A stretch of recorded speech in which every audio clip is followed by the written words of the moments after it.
All right, so you have decided you want to start a garden in 2026, so where do you go from here? In this video, we are going to be talking about assessing your space, which in my opinion is the most important thing when it comes to planning out your garden. So before you ever get a seed, before you ever plant a plant, you need to assess the space that you have available and try to choose the right location for the goals that you have for this garden season. We are officially in class now, so grab your pen and paper so that you can jot down some notes, refer back to what you need to, and let's get started. Perhaps you have a very small apartment or you have a garden that is already set.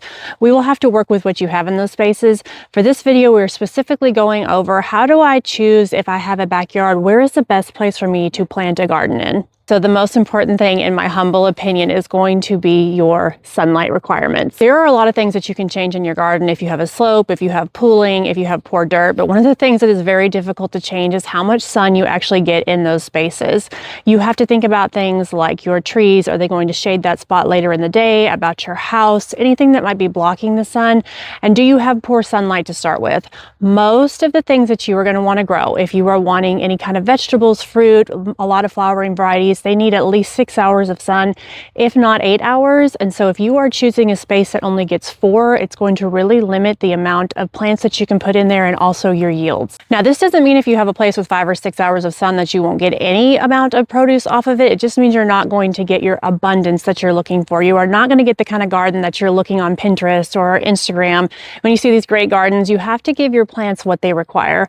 Think about it like being a size 12 and picking out a size 4 pants and you're hoping it's all just going to work out. Yeah, maybe you'll get the pants on, but they're never going to be what you want them to be. Your garden is the same way. If you want to have luscious tomatoes and wonderful peppers and lots of herbs, then you need to do what they need for them to be successful. And that means you have to choose the right kind of sunlight. In my space, as you can see right here, this particular garden gets full sun, so it gets sun all day long. But I also have other places in my garden that only get maybe 4 or 5 hours. And so I've had to work around those sun requirements. I place plants there that are going to do well instead of getting frustrated that they're not performing the way I want them to because they're not getting their needs met. So now that you have the right amount of sun for your garden, we need to talk about your next important thing, and that is going to be your water requirements. I cannot tell you how important it is to have easy access to watering your plants. If you cannot get a hose or a drip system, some kind of irrigation to your plants, there is no way you're going to be successful because one, it gets very overwhelming. You need to be thinking about your garden and what it needs, not just in April when your plants are small, but in August when they're huge and ginormous and they've taken over everything. So easy access to the hose, easy access to a water source is going to be your best bet. I live in zone 7A. We get quite a bit of rain here. And so I don't have to water, thank goodness, as much as somebody else that might live in Texas, but I still have to water. So the way that my garden is set up, not only can I get to every single spot with the hose, but I can get the hose through my garden. So thinking about your spacing, when you pull that hose through, do you have room to pull it through, and is it easy to do so? When you're planning it out, it seems great in your head, but I promise you, if you have to go out there a couple times a week and you can't pull the hose through to your plants, you're going to get frustrated.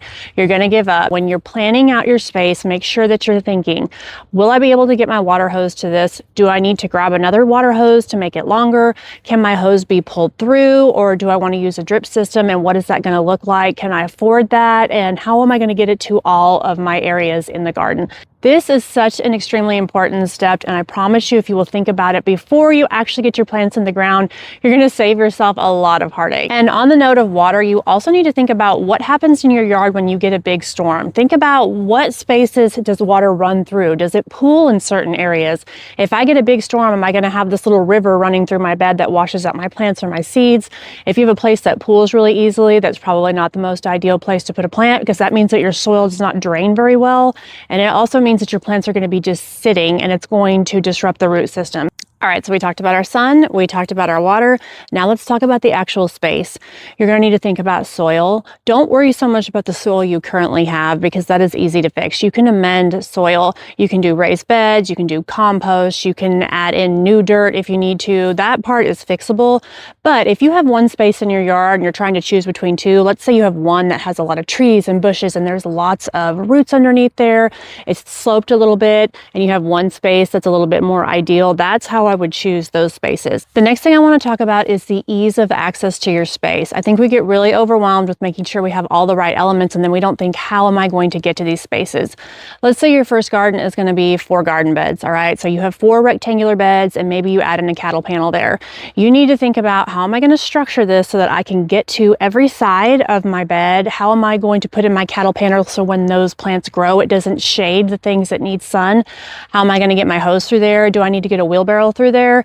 How are you going to set it up so that it makes the most sense for you feasibly to be able to use that space? As someone who has planted a lot of different gardens and not thought about this, I can tell you that if you will plan this step out first, it will save you so much heartache when it comes to harvesting or even planting. If you can't get to your beds, that middle of that bed, to actually plant your plants, then you just have a bunch of empty space, and that's where weeds are going to come in. So plan it out, put it on a piece of paper, draw out your dimensions of how big your bed's going to be and then where you're going to place everything, and see, does that really make sense feasibly for me to get to all of this? So to recap, we need to make sure we have enough sun. We need to make sure that we can get water to our source. We need to make sure that we are choosing an ideal place that doesn't have a lot of tree roots, it doesn't have bushes, it doesn't have anything that's going to get into our way.